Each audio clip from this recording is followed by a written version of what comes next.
Today's show brought to you live from Lounge Media Group Studios.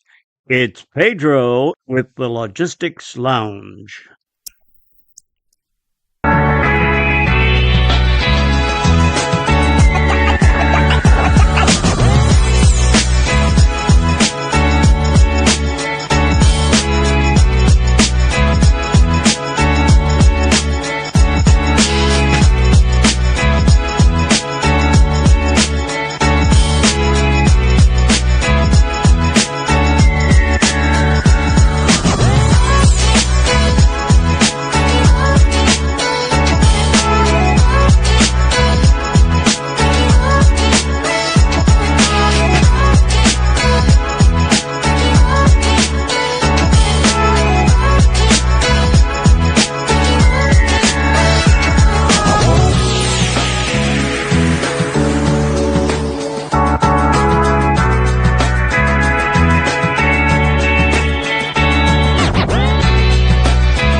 The views and opinions expressed on this show by its guests are not necessarily those of Lounge Media Group or the show host.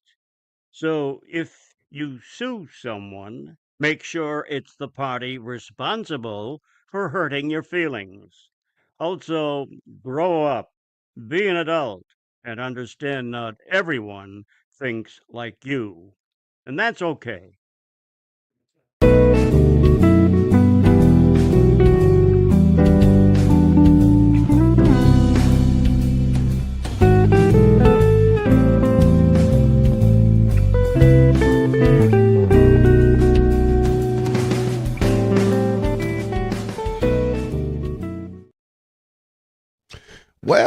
Well, what's crack-a-lacking out there, everybody? Hope everyone's having a wonderful Wednesday. Mine has been an absolute crazy house. But hey, we're here now, right? We're in the lounge.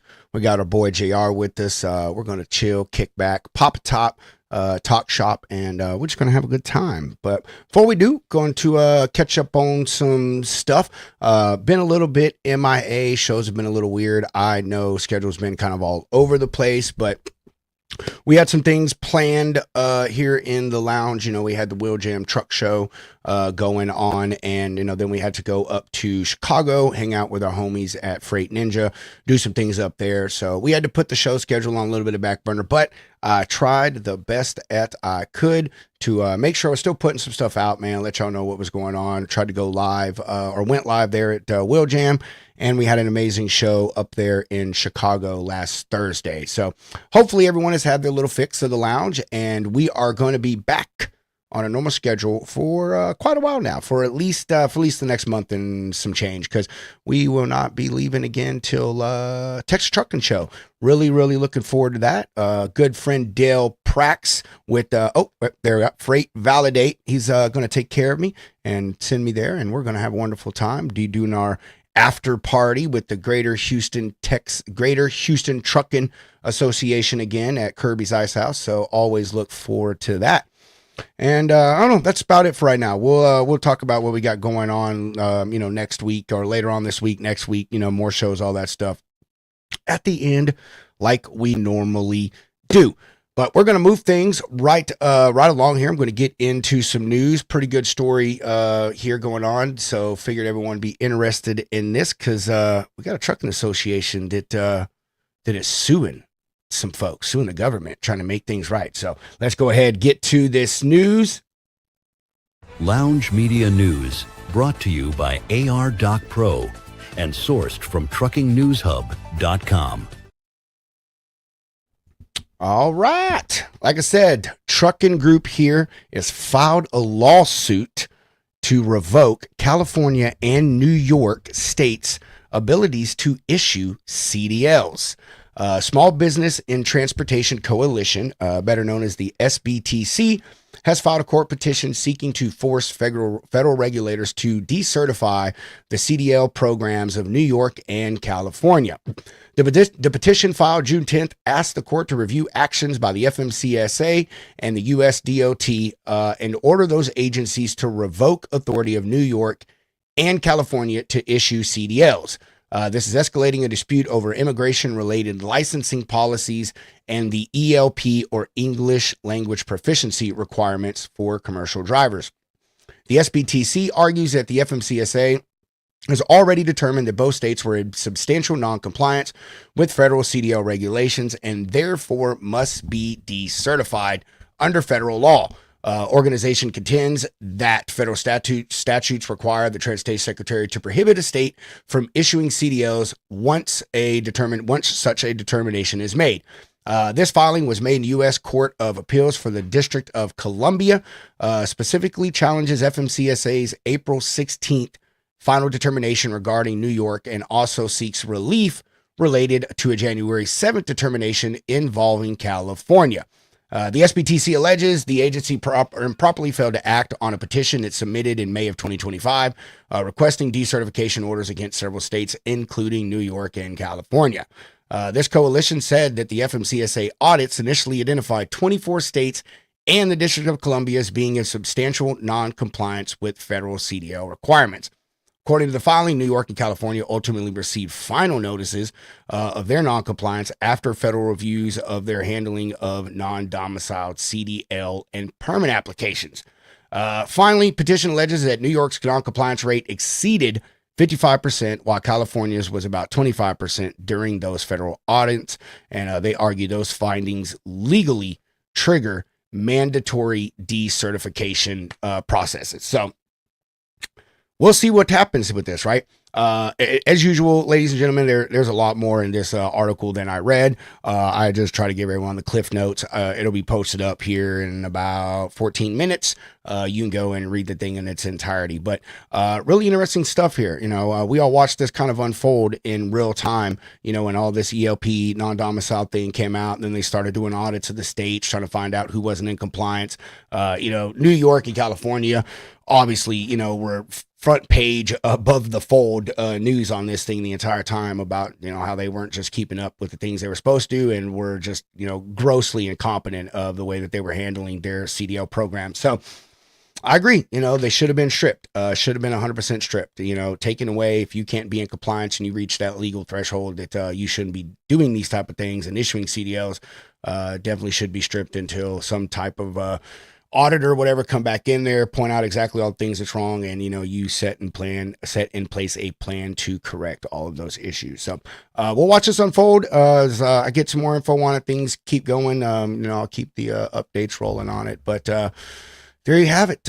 News, everybody. FMCSA, they're getting sued, getting told that they need to be doing their job a little better than they have been. So you got any comments about that? You can throw them in the comments now, or you can put them on the post when it goes up. And now, going to move on to our guests, right? Moving things right along here. Look at that. Boom, underneath the 10-minute mark. Let's go, baby. All right. Y'all have seen him on the show plenty times here in the lounge. He is with us weekly, pretty much on the Road Dog Coffee podcast.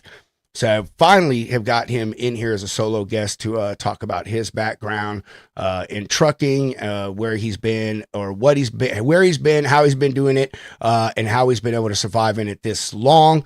In addition to talking about his first book in a series that he is writing. So really excited to talk to him about that as well. So without further ado, J.R. Elrod, everybody.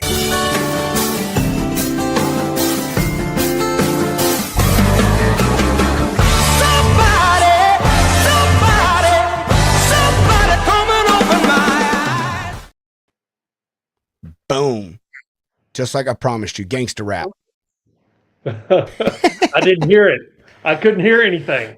Are you serious? Yeah, I'm serious. All I saw was the video. I didn't hear any of the I didn't hear the music. I ran into that earlier with your intro to the show. All of a Dude, sudden the sound just went away. So I don't that know if the is rest of the viewers heard it or not. hmm. Hmm. I'll have to go back and watch. That's really crazy. I mean, we've had that happen before. For some reason, like that one part of like audio, like it'll just skip out for some people. That is really weird though. Yeah, Gosh darn it. Really sure that's hope it worked. it's usually dead on whenever I'm watching. When I'm not on the show, I come on the show and you have technical issues. That's it, bro. Here, let's say what needs to be said. Maybe you are the technical issue, Jr. You know Uh, what? My wife has been saying that for 34 years. well, you know what they say, man. Wives are never wrong. Nope, she is never wrong. Oh man. Oh, bro, how you doing, dude? Man, since Oh, were it's you on the show last week, Jr. On Road uh, Dog? was it? Yeah, yeah. Where you at? When you were at the In uh, Chicago. yeah, no, when you were at the truck show. Oh no, that was the week before last. So you Yeah, weren't on. week Yeah, before last last. week I was in Chicago. Yeah, no. Well, nobody was on the show last week. I'm pretty damn sure that we did a coffee show, bro. Oh yeah, yeah. Okay, yes. The coffee show. Yes, I Yeah. was on it last God, week. man, dude, you need to get it together, Jr. So anyway, how Well, have you been, bro? How have you been since I saw you last week? How is your week going? What's new in the trucking world for you? Give us the skinny. Give us. Well, just dealing with Modus, man. Dealing with Ooh, Modus. what is your deal with Modus? What are you dealing with it? Well, they've got us down as a hazmat carrier, and Ah, it's really screwing with our renewal. Sage is having a coronary over it. He's the one that does my insurance, and we're just running into one roadblock after another. I mean, we finally got everything. We think we got everything squared away. So, but it's still there, and Dale Prax. Thank God he's a friend of mine. He got in touch with the FMCSA, and they told him it's a programming glitch, and I wish they would just put something out that says that it's glitching, something official, so that the insurance companies would take it a little more serious. yeah. Well, I agree with that, dude. But our lovely government, they never Yeah, do I mean, anything. dude, I've been dealing with this for over 30 years. It's like, and it's a never ending battle. I mean, one year it's one thing, next year it's something else, and it just, uh, you know, if I didn't like it, I wouldn't be still be doing it. I feel that, bro. But I mean, it is it is ironic, how much they touted this thing. Modus, it's going to be great. It's going to be great. And I'm like, dude, I think honestly, I think it's gonna be great it. once Oh they yeah, get the bugs worked out of it. there you go. That was yes. That was the Do I point I see was that? getting. Is Do I see that happening in the net by the end of the year? No. how stupid is that though, dude? Like they should be able to. If this was a privately ran company, they'd have had that shit fixed by 5 p.m. the first I, day. I was talking to somebody. It might have been Sage. I was talking to somebody, and I put it this. This is the way this is the way I think they should have done it. They should have went to somebody like Dell or any of these other, big tech companies that have got all this stuff already out and said, "Hey, we're going to give you X amount of dollars, and we want you to, we want to turn your system into Modus because it's already all there. All you got to do, all we have to do is this, and this, instead of trying to come in from, um, instead of trying to program a brand new, never tested program. That's what I think, and I'm nobody. I think that's what they should have done. I mean, that definitely would have been probably a better alternative. I mean, think about it. How many, vetting companies are out there that are good vetting companies that could have actually done a little tweaking on their program and made it work right from the get-go. No, I'm with you, man. Probably just would have taken a little bit of API, some integration here and there, some little connections and blah blah blah blah blah. But the government wants to try to do things. When I say try, I mean never mind. That's completely false statement I was about to make, so I'll shut up. But I mean, I'm all for it. All of us are for it. It's just just funny. Like, here we go. Yet again, it's like, yay, you want us to celebrate this thing, but then the thing doesn't fucking work. You know what I mean? And it's causing major issues. And this hazmat one seems to be the biggest overlaying issue. And it's weird because so a lot of these people are like, dude, I'm not hazmat in the safer system. So I don't understand how this shit has happened to me, Okay. All right. So I can explain that. Okay. In the old safer system, what happened was you went in and did your MCS 150. You checked all the little boxes that you hauled. Okay. Autos and equipment and steel and, blah, blah, blah, blah. Okay. So, as an auto hauler and as a equipment hauler, technically you were a class 9 I've heard this bulk hauler. Mm-hmm. Okay, but the old safer system didn't pick it up. Yeah, it automatically did. So when they transferred everybody over to Modus was programmed to catch all of this and correct everything. Mm-hmm. And so it did. And that's what happened with us too, because we had equipment, because we haul equipment. And so we went in and changed our MCS 150 and unchecked equipment and just went general freight. And because it was checked going in, the whatever glitch that they have, when you unchecked it, it left it's leaving it there.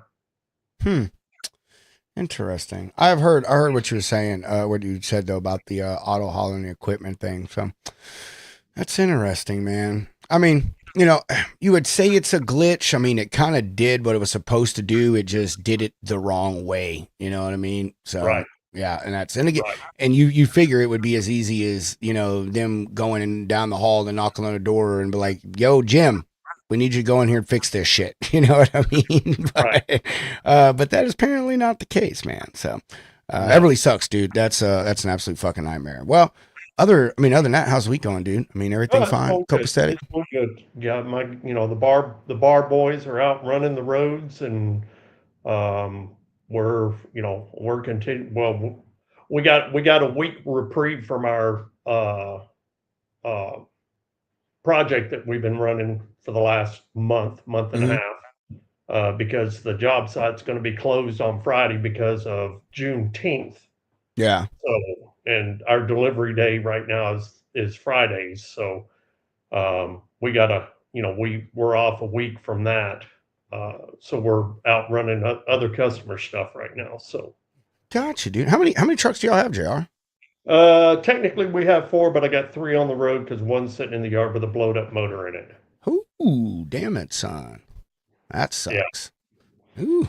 Well, yes, it does. We thought we were gonna we were getting ready to have a new motor put in it, and my truck that Ron drives, something happened and um, put a hole in the block. So Damn. we ended up having to put a new motor in that one instead. So now it's just we wait. Now we're back to waiting again till we come up with $60,000 to put a motor in this other truck. So Holy shit, is that what it is? Drop a new motor? yeah, basically, yeah. Yeah. We're looking if we can find a good used motor somewhere. Um, we can cut that way back, but we have to find a good motor. So Yeah, you and all the other people looking for a good used diesel motor. yeah, yeah, Hey, yep, maybe you should look into doing what my buddy Braden did, man. He's got a Pete that he put a fucking Caterpillar tractor engine in that shit, dude. Like, oh, really? yes, Wow. yes, and they drive it every single day. He hauls equipment and stuff with it, and he does farming. He did it because I think he said he needed the lower end torque or so. Right. That motor does something that like a stock Pete motor can't do, and so he's like, man, fuck it, I'll just swap it out. Yeah, man, he put a freaking Caterpillar tractor engine in there, dude. Wow. Yeah, that thing's a beast, man. That thing's I bet it crazy. is. Yeah.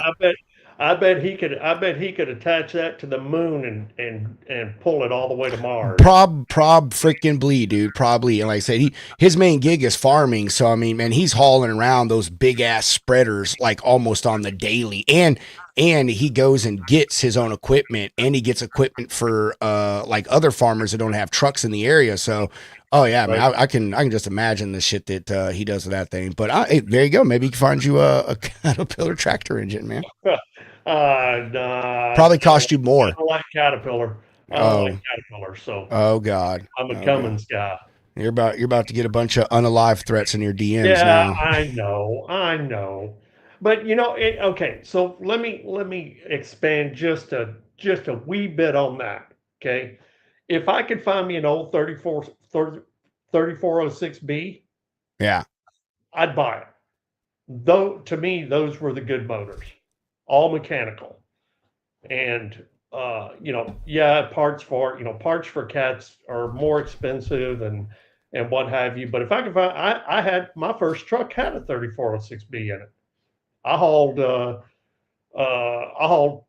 big, heavy, oversized stuff in a cab over that had a 3406B in it when I first started, and Holy shit. that thing would pull the earth. I I know. mean, just pull it. You wanna know what my engine preference was as a driver? Was that? Whatever fucking engine was in the truck the company gave me. So that's what it was, bro. I didn't care. Did it start up and go down the road? That's all I gave a shit about. Well, there's something to be said for that. But when you're the one, when you're the I one know, dude. Yeah, paying for everything, you I gotta agree. go Totally agree. I never. But and two, it really, to me, it doesn't really matter these days. It really doesn't matter what motor it is. You have to really look at what's it going to cost me to maintain it. mm-hmm. Where can I save? Where can I save? How can I save?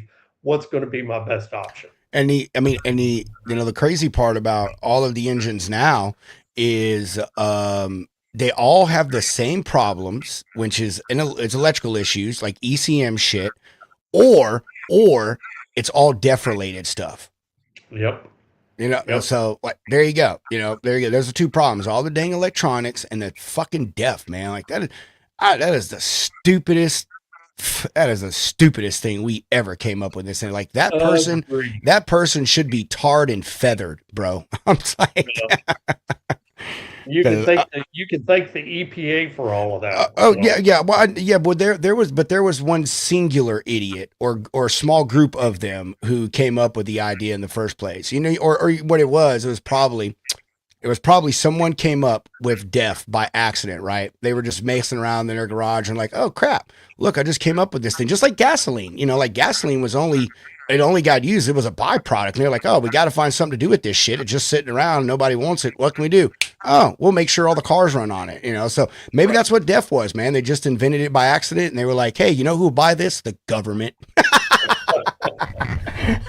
Because that stuff does not. I mean, I say it does nothing. I mean, it does do what it says it's going to do, but God, it just ruins everything it touches, man. Well, think about this for a second, Pedro. When they first came out with that, you could get DEF for about 99 cents a gallon. I believe it.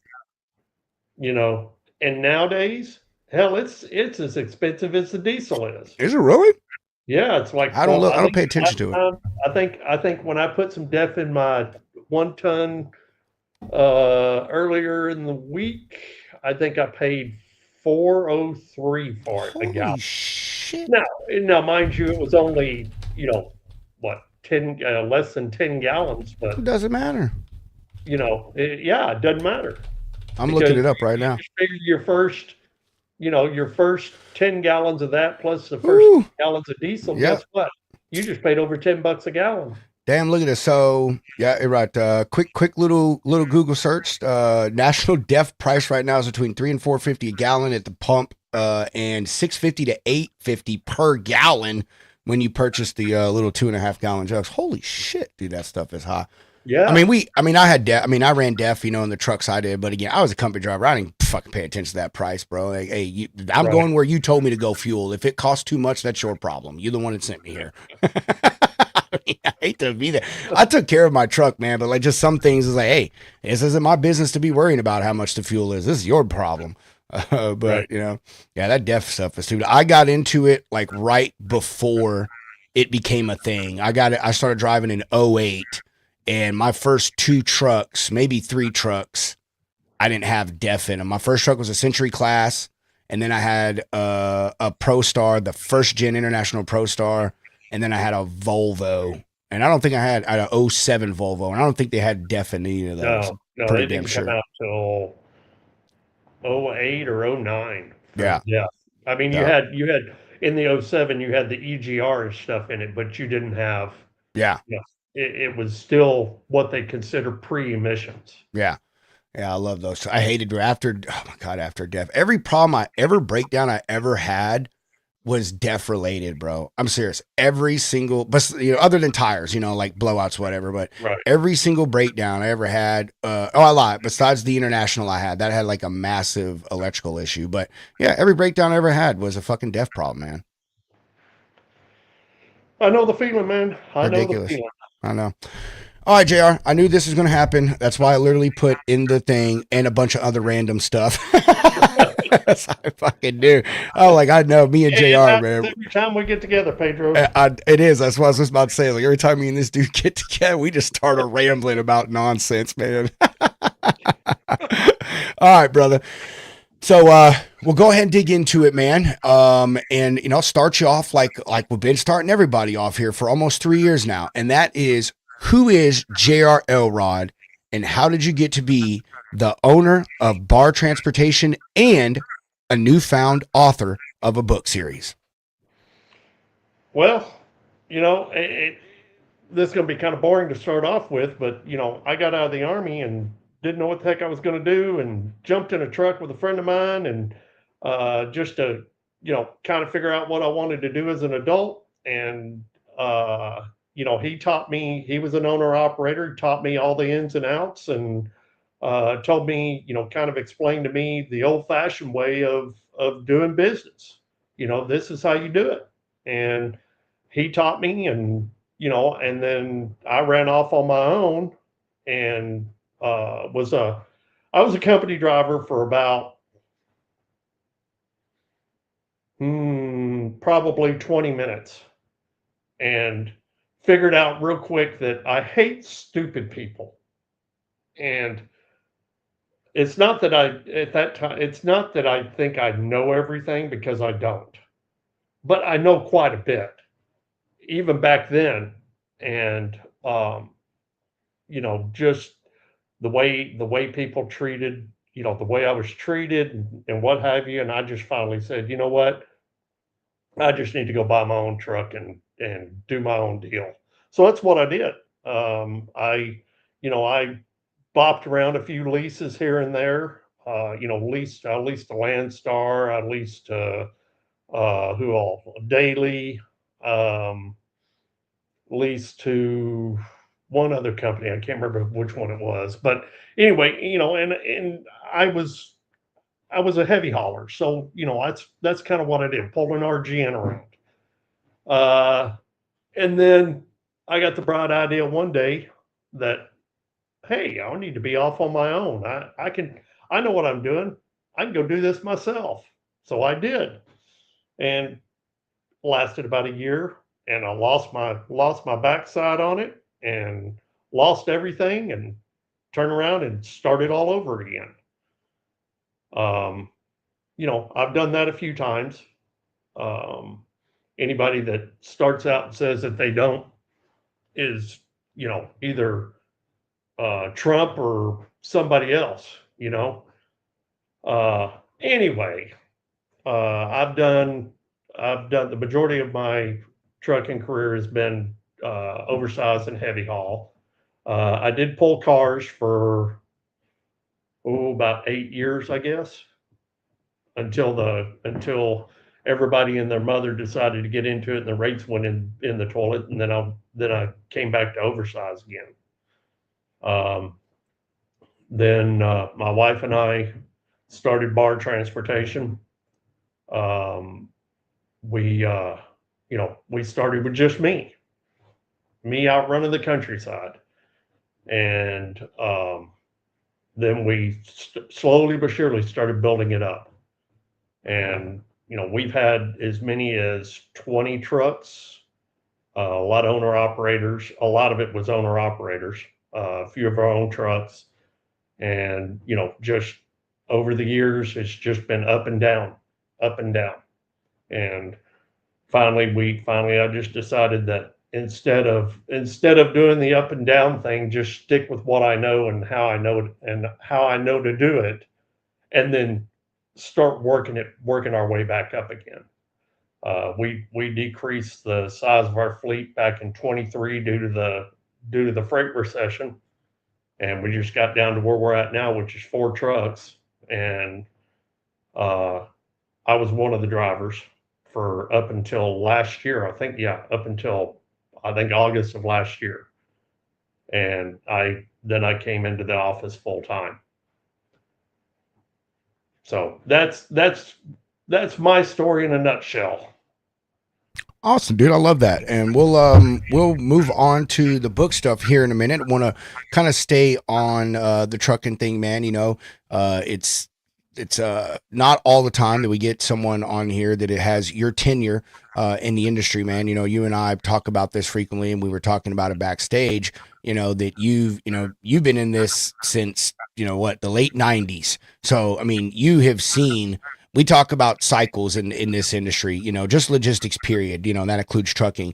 So, you've been there for a lot of these cycles. I got into trucking at the end of the last horrible freight recession we had, and that was in '08. I know you remember that shit. Oh People were yeah, back to doing 55 miles an hour on the highway again. Diesel in '08, diesel was what it is today, $5 a gallon, ladies and gentlemen. So just think about that for a minute. You think you got it bad now, go back sometime when the dollar didn't have as much power as it did, and you were still paying these same exact prices. So, well, and two, the when the in '08 when the fuel prices were up, I mean, if you were lucky, the best rate you could get was $3 a mile. wow, really? See, I didn't know. Yeah, I didn't. Wow, yeah, that was one of the best rates you could get, was about $3 a mile. I mean, I was there were other, there were the one-off deals, but for the most part, about the best you could get was $3 a mile, and you thought you were in hog heaven with That's that. crazy. I've always been was always a company driver, and I was making 34 cents a mile back in 2008. You know what I was paid when I first started? I bet like 19 cents, huh? Yeah. I, Yep. that's crazy to think about I that, mean, isn't it? if you saw $650 a week, Bro, you I were rolling. JR, I thought I was hot shit when I was a truck driver. First $1,000 check take home that I ever had for a week span was when I was a truck driver, dude. I was like, I don't know what to do with myself. Like, oh my God, I'm rich.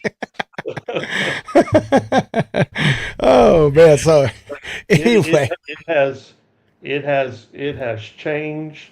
I mean, it from the time I started till now. It and again, the whole thing about trucking is it you can't really put a uh, time frame on it, but it's cyclical. I mean, we go through these where it's the customer, it's customers, uh, um, where the customer's in charge, and then it'll roll over where it's the truckers that are in charge, and you just have to go with the cycles. But the thing is that you have to be smart when it's in the cycle that it is in now, and put money back, because when it flips, you got to have the money to be able to make it to the next flip. yeah, dude, and that's the part that is a lot of people are just kind of focused on right now. Jr. Is this the next flip? Yeah, yeah, it is. I mean, and it's not going to last forever. I mean, it's me personally. I think it'll last until, if we're lucky, it'll last until the end of Q4 of 27, and then Yes, and I bet I'm going to add. This is a trick question here. I really hope that you have the same answer to this that I have in my head. Why do you think it's going to quit in Q4 of 2027? And here's a better question if you don't know where I'm leading. What is going to happen next year in 2027 that is a major thing that always shifts everything in this country? the election. Fucking boom, baby. Thank you very much. Boom. There you go, Well, man. Got it. and two, right now the data centers and the AI centers, they're running hot and heavy. Oh, yeah. They, Mm-hmm. Sooner or later, they're going to get them all built, and when they True. do, it's going to dump a whole lot of capacity back into the open market. Yeah. And that, because, okay, like us, we're running data center stuff now.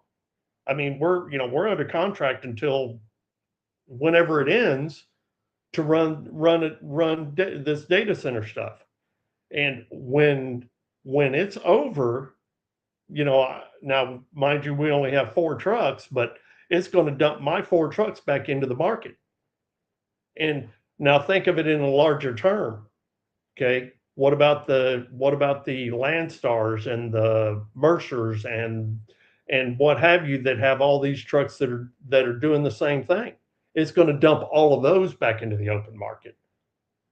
We have other customers that we can go that we service as well as this here, but the guys that don't have that are running the data center stuff for brokers, when it's over and it dumps them back into the system, what's going to happen? The rates are going to go into the back down.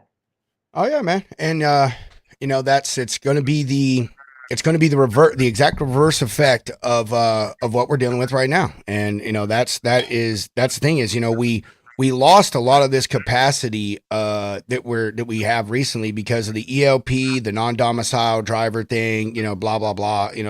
Took a bunch of folks off the road, or at least made a bunch of people start just staying in areas that they know they're safe. So now, like you said, man, when this thing comes a crashing down, because it always does. We said it several times already. This is a cyclical industry, man. It runs on cycles.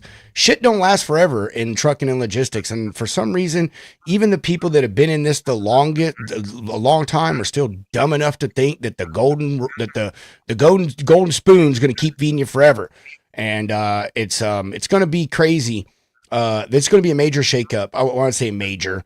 We're going to have another shakeup next year. How big, how small, I don't know. But the elections always tear things up every single time, which is why.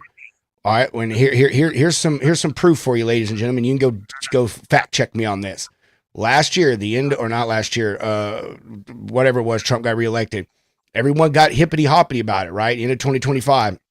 He got elected. He was president-elect. Oh, great, man. The economy's going to do good. He's going to be pro-America, pro-economy, blah, blah, blah. And rates started going back up, right? We started seeing that dip, and we rode it all the way through the Christmas and the post-Christmas season. And then what happened? Fucking tariffs, man. Boop, all gone overnight. No, thank you. Sorry. That's the end of it. But my point is that as soon as he got it was official and that he was president-elect, everything went up, or except for gas. I mean, diesel went down. I mean, stocks went through the roof. I mean, it was a great thing. And then that ride came crashing back down really, really fast. So it's gonna be the same thing next year, because people are gonna be scared. Because when new people get into office, new policies come with them, and when no one understands what the new policy is going to be, how it's going to affect their bottom line, their trading abilities, all of that stuff, people get scared, man. They back off, they hold off, and so I'm with you, JR. I think that's exactly what's going to happen too, bro. Aside from the whole data center deal, like you're talking about. Yeah. Well, I mean, there's, right now we're in a pretty good place because there's a lot of building going on. Outside the data centers and the AI and stuff like that, there's a lot of stuff being built right now. But, sooner or later that stuff gets built and done. And then what do you do?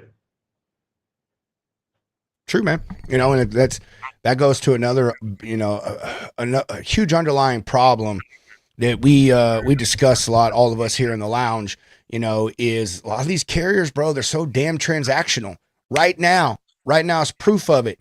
If you're a broker out there, if you're a shipper out there, you have seen carriers that have been with you for the last 2-3 years, pop smoke, baby. They're gone. Why? Because the spot market's paying them more. Why? I'm not going to mess around with you at this $3.50 a mile rate. I've been running for 2 years or whatever the case have you. When my buddy JR is out there, making $6 a mile on the spot market, so that's the big part, man, is all these folks are transactional, man. They don't think about the stuff that we're talking about, JR, that you're already thinking about. You're like, man, hey, it's all good now, but I know the end it's coming. It's in sight, and I've got to make sure that I'm prepared for that. And it's a sad reality that most owner operators, most truck companies, period, don't do it, man. And it's not even a small company thing. We see the mega carriers do it, right? They all buy all these trucks, and then 2 years later, there you see all that shit hitting the market, and they're trying to sell stuff off and sell terminals, because they couldn't sustain the growth that they thought was going to be, permanent. Well, and the guys that are, like you said, that are basically telling their customers, I'm not hauling your stuff because I can make more money out on the spot market. We don't do that here. We don't do that. We have contracts in place, and we live up to what we promised. We do. I mean, could I make more out on the spot market? Yes, I could. Am I going to do it? No, because the customers that we've had for 10, 15 years, and they've always stood by us and have always, when we needed to raise our rates, they let us raise our rates. And so that's the whole thing to me is you need to have integrity, and you need to stand by your word. And if you do that, you may not succeed as fast as you want to, but you'll succeed. I'm with you on that, man. I 100% was talking to someone about that today, dude. All the man's really got is his word and his work ethic. You know what I mean? And as long as you keep those two things strong, you're gonna be all right. And I'm not throwing hate on the folks, JR. Even you, man. If going out there and diversifying and striking while the iron is hot, I'm all for it. Never leave money on the table. But oh crap, about to sneeze. Oh, okay, there we go. Thank you. No hate, about going out there and, like I said, strike when the iron is hot. My real point is just that is literally the business plan for a lot of these people out here, and brokers included with that, man. It's, let me jump on the new big thing and leave the other thing that's been feeding me consistently for a while. Let me just let that fall to the wayside. Maybe let the service go, maybe not pick up every load or blah, blah, blah, while I attack this new thing. And then, that new thing goes, ends up leaving in a few years when things settle back out or whatever. And now you're going crawling back to the people you left from. So, and my big point is just that there's not a lot. There's a lot of people who own companies in trucking, but there are not a lot of business owners in trucking. Right. I agree. I completely agree about that. Completely. So, all right. So JR, let's kind of keep get it back on with talking about you and bar transportation, man. So you said that you kind of found this after the military. Funny, same thing with me. Got out of the Army, fell into trucking. It was an easy thing to do while I figured out my future. And so what has kept you in it though, JR? And wanted you to just keep growing like you did and just stay with it. We've talked about all the problems we have here. And as someone who has seen their fair share of it, to stick with it, it really does beg the question to ask, why? What is it about trucking, man?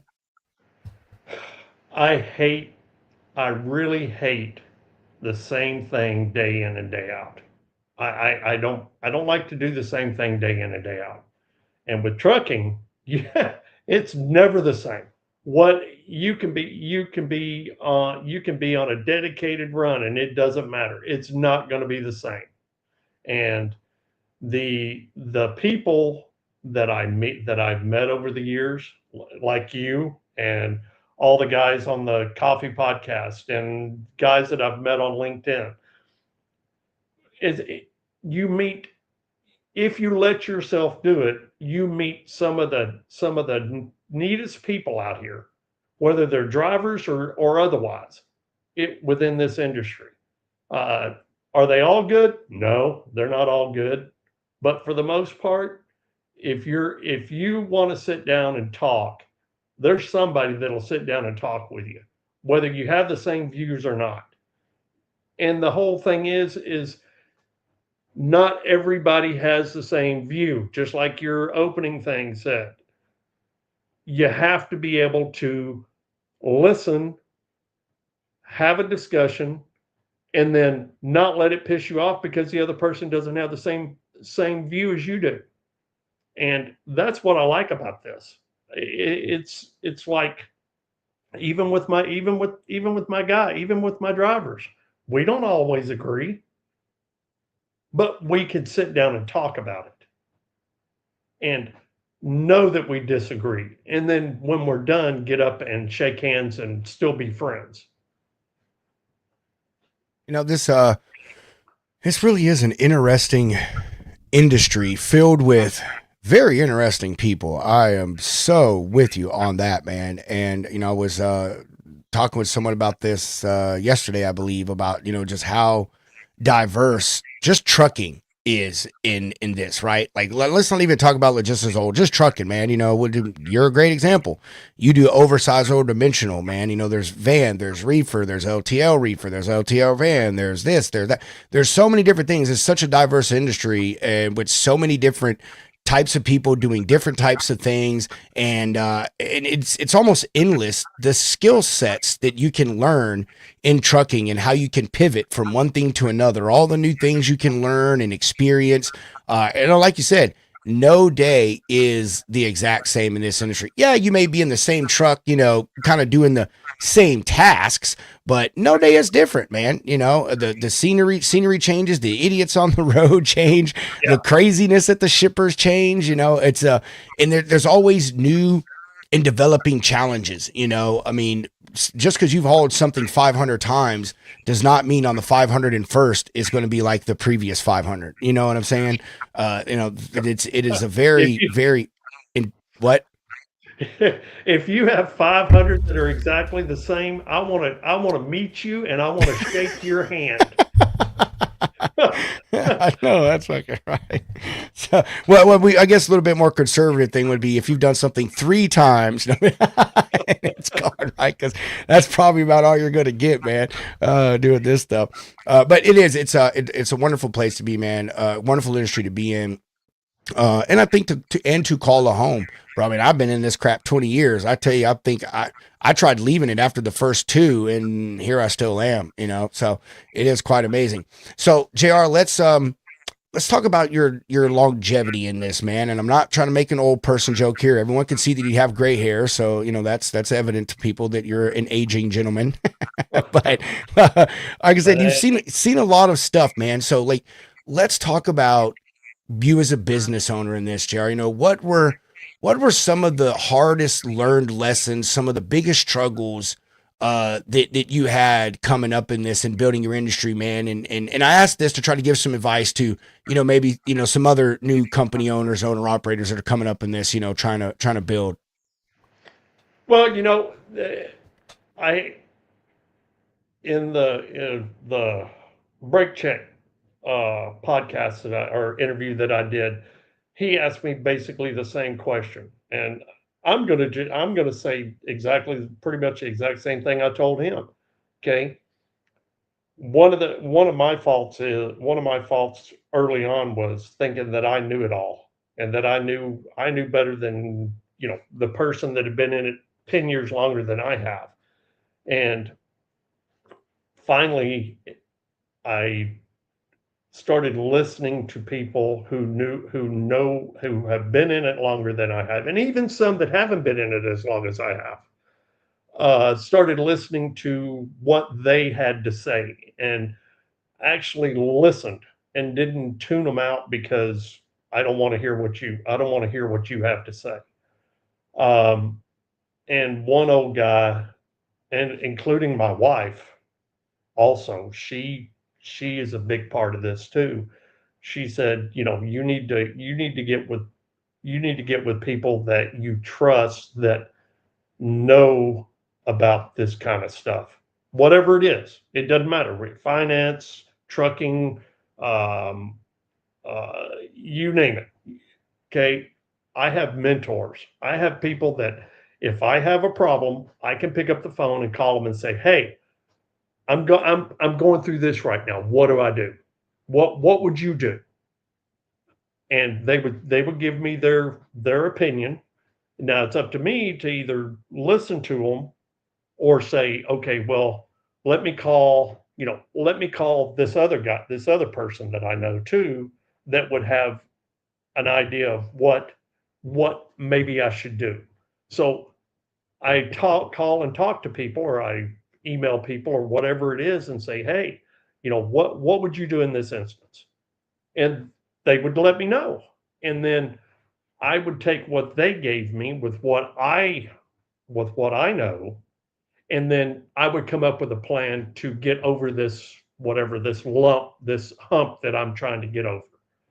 Um, any of the small business owners out there that are new to the industry, or even if you're not new to the industry, get yourself a bunch of mentors, some people you know you can trust, that's not going to just tell you you're right, you're right, you're right. You don't want people like that. You want people to tell you you're wrong. You need to rethink what you're doing.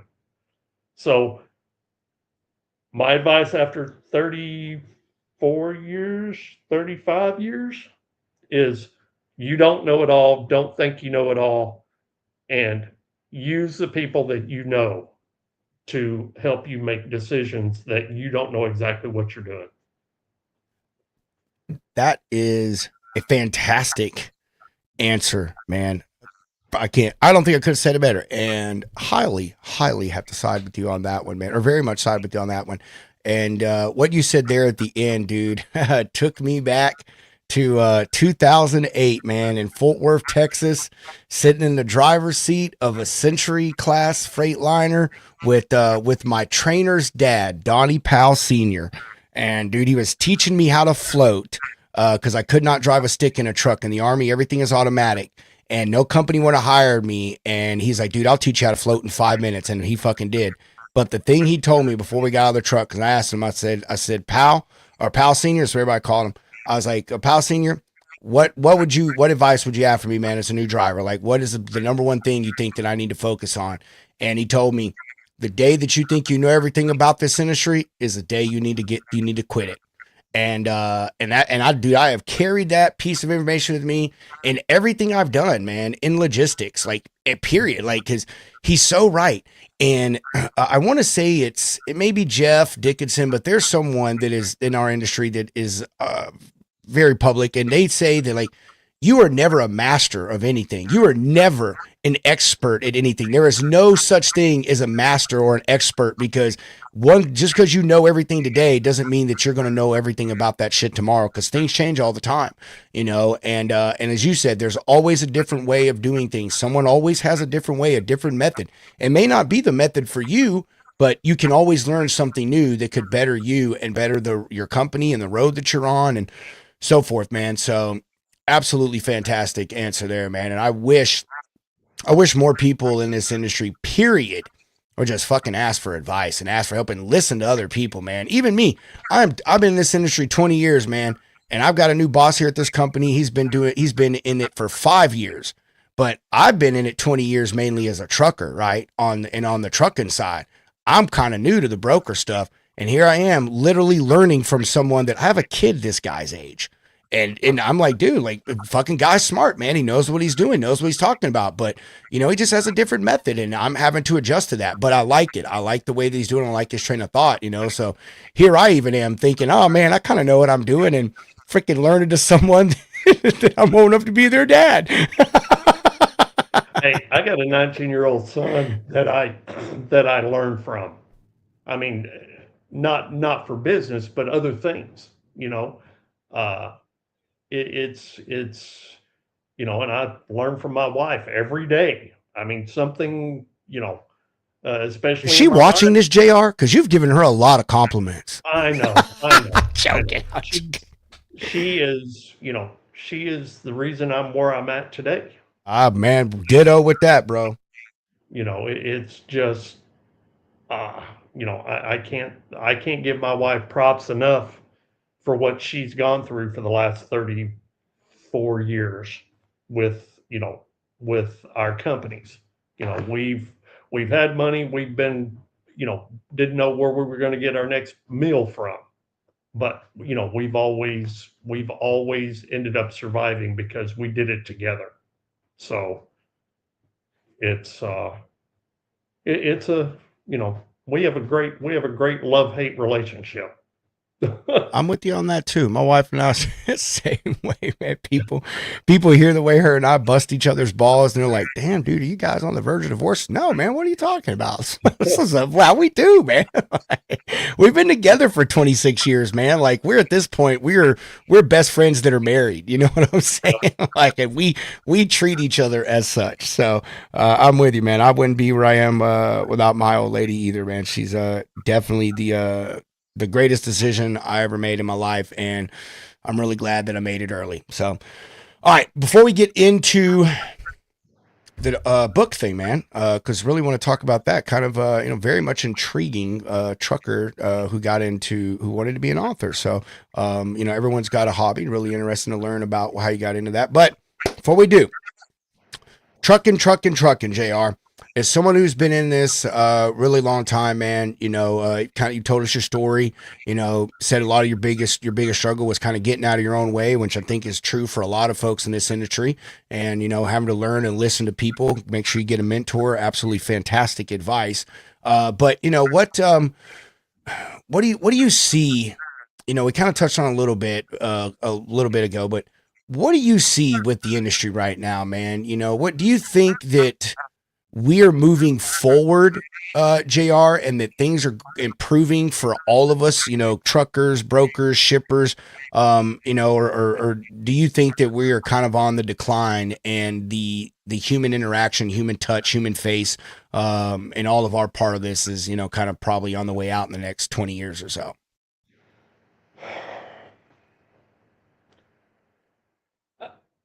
I don't know, Pedro. I don't know. That's a good one. Here's Question to answer. I'm of the old school. Okay. When when I'm when I find a new customer that I want to possibly bring on, um, yeah, the initial is a phone call, but usually the phone call is something like, you got, do you have, do you have an hour to sit down and talk with me face to face? Um, I've heard, these kids that, a lot of these companies and brokers bring in where they tell them you need to make, you need to make 100 phone calls a week or a day to new customers and talk to them and get their business. And I don't, I can't do business that way, because if I sit in front of somebody and I'm talking to them, and I can't bullshit somebody sitting in front of them, because they can see it. They can see it in your face.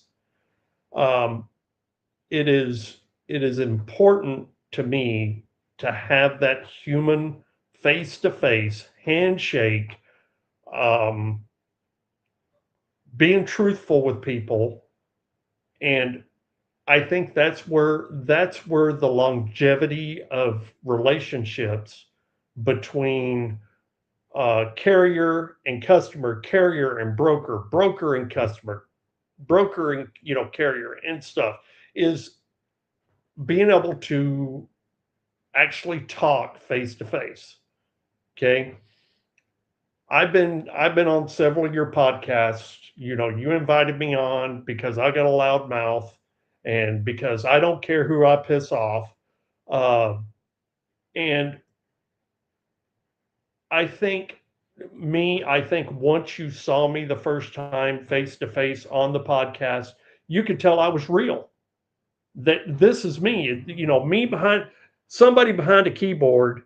Talk, on social media can be anybody. Can say anything, but looking at them face in the eye, face to face, that tells the truth.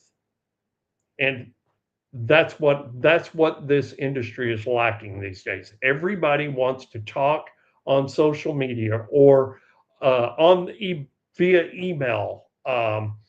That's where a lot of the business is lost, because there still are people my age out there that are in the customers and brokers that want the human face to face. And so I think that's where we're going wrong. And I've seen a lot of people on LinkedIn that believe the same thing I do. And if you look at them, they're all my age and your age. The younger crowd, they're not, they don't care. They were brought up to be behind a screen. We were brought up to actually shake hands and meet face to face. Man, I'm so with that. Yeah, dude, I hate fucking emails. Like, I mean, I like them because of the ease of them, but dude, like, they're so aggravating because you don't know a person's tone, like what their implication of something is, and like I don't know. Like, I love talking to people, but dude, funny thing is, even folks our age, good luck getting half of them on their damn phone. You know what I Yeah. mean? And that's mainly just because they're so inundated with the rest of the dingleberries calling and bothering them, wasting their time. But I'm so with you, man. I saw it today, man. We had got an email from a prospect, and me and both the owners of the company were just happened to be in a meeting when the email came through, and the owner Ben was going to reply, and then the other guy was like, "No, dude." He's like, "Let's just call him. Let's just call him." And he's like, "Yeah, let's just call him."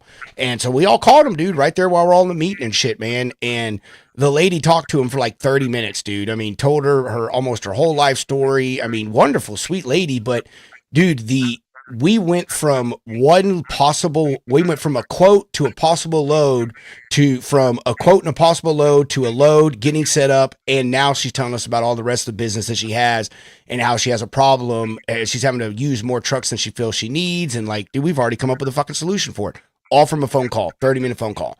You know how many emails that would have taken to get through that? You know what I'm saying? Right. Right. Ridiculous, absolutely nuts. And so yeah, the human touch is definitely going to the wayside. And I know a lot of it, JR, you and I both know a lot of it is in the name of streamlining things and trying to make stuff more efficient and all that, because we all know we get on the phone, the 30-second call turns into a 10-minute call because we're jibber jabbing and shit. So but I feel like that is where the connection is made, man. It really is when you understand a person, their voice, how they talk, their sense of humor, some personal things about them, such and such, man. That shit goes a really long way, Yeah, it so, does.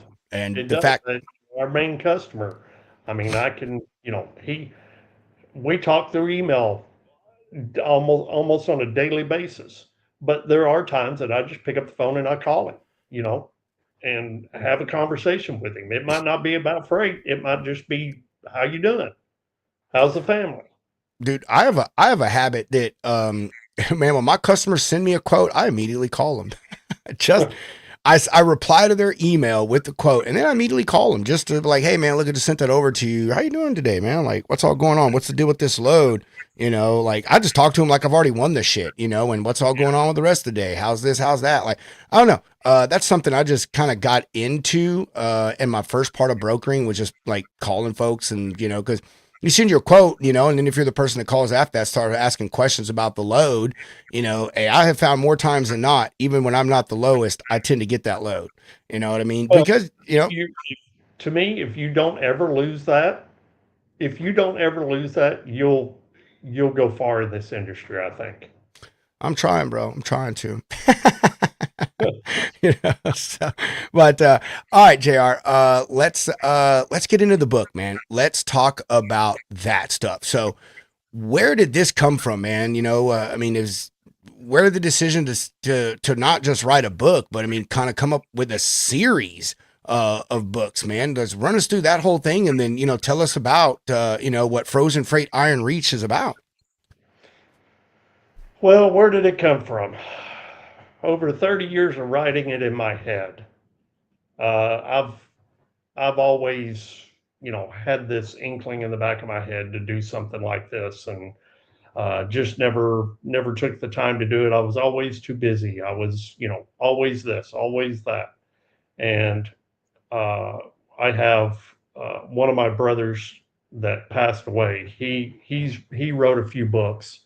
They were how-to type books. Um, and then Rebecca's best friend, she wrote 3 books.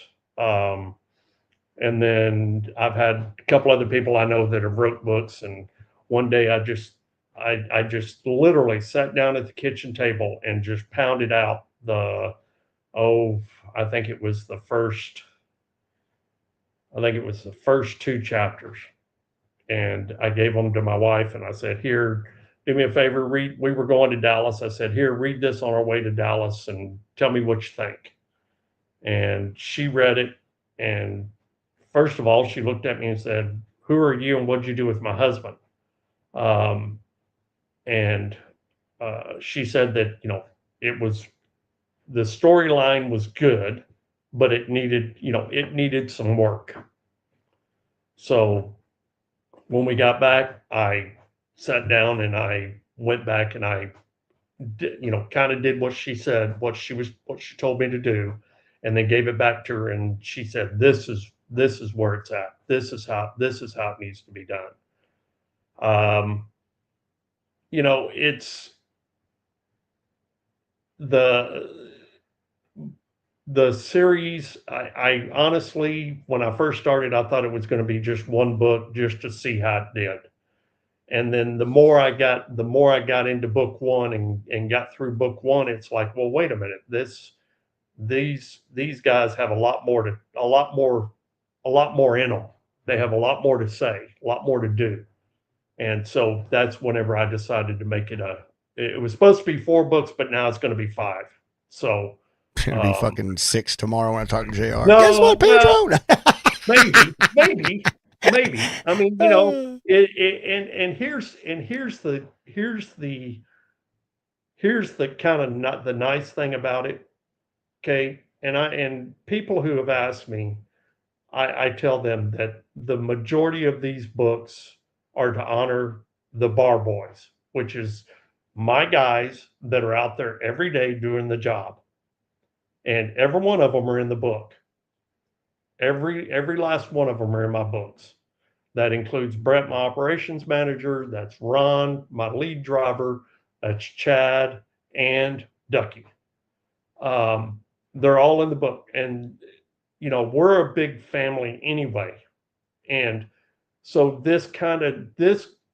what these books do is give the novice who's driving down the interstate in a car, and every time they come up to a big truck, they're scared. They're scared to go around them. Well, if you read the books, it kind of explains trucking to an extent. It kind of shows what we go through as truck drivers day in and day out.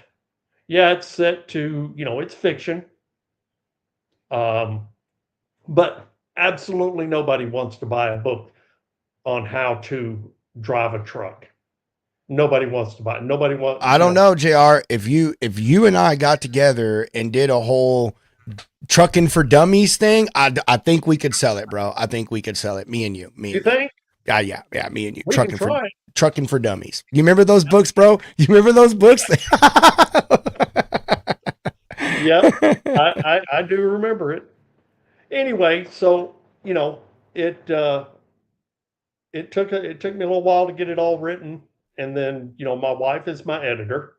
She edits every book that I have. She's editing book 2. But it is, it's self-published because I'm not known by anybody. But I think it's good. And the people who have read it have told me that it's very good. And so I think I'm onto something. And there's not a whole lot of trucking fiction out there. Believe me, I looked because I was scared I was going to be up against a bunch of books, but there's not a whole lot of trucking fiction out there. There's a lot of nonfiction trucking stuff, but not a lot of fiction. So I don't know, I hope it does. I hope so far it's doing fairly well. Not getting rich by any stretch of the imagination, but at least people are reading it. And to me, that makes it worth it. Yeah, well, I have not read it yet. Only because I'm waiting to get a hard copy. You did send me a PDF, and I straight told you I will never fucking read this thing. I look at a computer screen. How many times on Thursday mornings have I don't? told you No, I know. I don't want because I don't want you to send it to me. You and I live too close that there's no reason we here soon. Right. You told me we just need to meet in Dallas. Yeah, that's what I said. Yeah, I was like, dude, why do that, bro? When you and I could just meet up somewhere, have lunch, and like exchange it in person and shit. You know what I mean? So, I mean, even Gord, like I made Gord. I bought Gord's book, Gord McGill's book, when it pre-released, but I still made him bring me a copy to Matt's, even though I never got it. Even though he literally showed me he had it, and he was like, I just got to find a marker so I can autograph it for you, and I never fucking saw that book again. But I still made him bring me one to Matt's because I'm like, dude, I need you to hand it to me, Gord. I want you to put it in my hands, man. And which I'm reading his book right now. His is nonfiction. But like it's good. His has a whole amazing story and everything behind it, and it's about the stuff going on and right now in trucking. But I like both things, man. When it comes to things I read, never read anything trucking related, so I am interested to read it. Now, we're talking about this book here, and you kind of gave me a rundown of what it is or what they're about. First off, I did not know this. Is this the second book in the series or what, JR? This is the first. The Iron Reach is the first one. The second one is the fifth dot. Okay. All right, cool. The way you were talking, I thought Iron Reach was the second one. And I'm like, holy shit, I've already missed something here. So, fantastic. All right. Tell us a little bit more in depth, man. Give us the cliff notes about what exactly Iron Reach is about and how the series is going to play out. You know, is every book going to be about something different? Is it going to be a continuation type thing? You know, give us that information. Well, I don't want to give too much away because there's people that are, there's people that hadn't read it yet, and I don't want to give away everything. But it's basically a group of guys who get talked into hauling these secret military loads from Cape Canaveral up to St. John's, Newfoundland during the winter. And there's a lot of funny stuff in it. A lot of some I have actually had people tell me that they teared up with some of the places in this book. It's there's a lot of excitement in it. There's a lot of action. But here's the thing, okay? There is no Hollywood action in it. There's not a flying truck in it.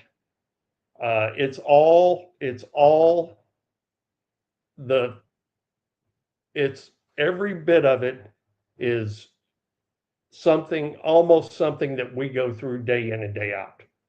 Roads, traffic, scales, logbooks, everything. It's all in there. There's a lot of funny stuff in it. Because drivers talking, a lot of times you're doing a lot of laughing. So there's CB talk in it. Now as far as the continuation, yeah, of sorts, from book to book, of sorts it is. But it's always something new. It's the same guys doing basically the same job, just different. Does that make sense? No, yeah, 100%, bro. Yes, to me it does. And any other one that drive truck, they get it. The reason I said that it went to 5 books is because I'm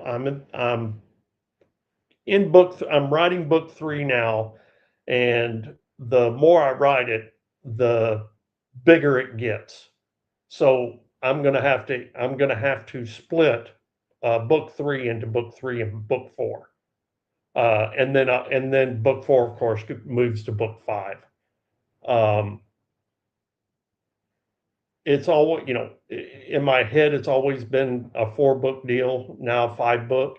But like we were saying backstage, it very well may turn into more books. I don't know.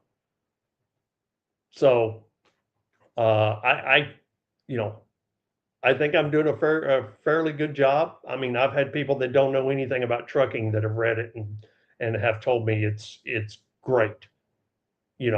I now see, one lady told me that she felt like she could get in a truck and at least know how to start it. Dude, that reader feedback is always the most important, man. And, for folks to be able to read the book and have that type of connection that you were just saying, from someone that's never even driven a truck, which I think is probably the main goal with this. You know what I mean? Obviously we want drivers to read it, but we want people that aren't drivers and are outside of the industry to pick this up and read it and have an understanding of, the way things go, but in a fun, enlightening kind of way. I'm sure there's some serious stuff in there, but like you said, a lot of it's a lot of joking and, going back and forth and just a lot of day-to-day issues and stuff. And, I think those are the important factors that we need to be highlighting about the stuff that drivers go through, and also about what makes it fun about being out there on the road, what pulls people to this industry, man, because it is always something different, and some days you're laughing, some days you're crying, some days you're fucking yelling. Well, pretty much every day you're doing all those things, actually. Right. So, and but a lot of you said it earlier, man, that there's not a lot of your style book out there in the trucking industry. A lot of it is the more factual, reality type things, you know what I'm saying, has a hard driven point to it, and this is, this being, based on, the people and stuff, but not being actual true factual events, and gives you a little bit more interest in it and a little bit more laid back approach to it, and I think kind of will pull people in a little more because I think we all agree, man. When you're reading something that is 100% serious, that you kind of have a different way of how you approach it and the way you pull that information into your brain and interpret it and stuff, and the takeaways that you have from it at the end. Well, here's a something for you. I was going through my book sales the other day, and I found out that I have sold books in Canada, Germany, um,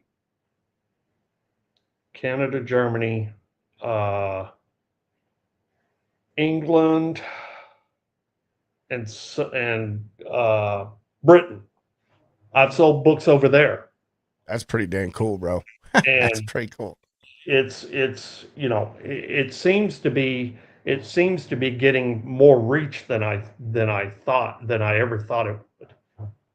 And it's going to take some time, but I think overall, I think my books are going to do very well.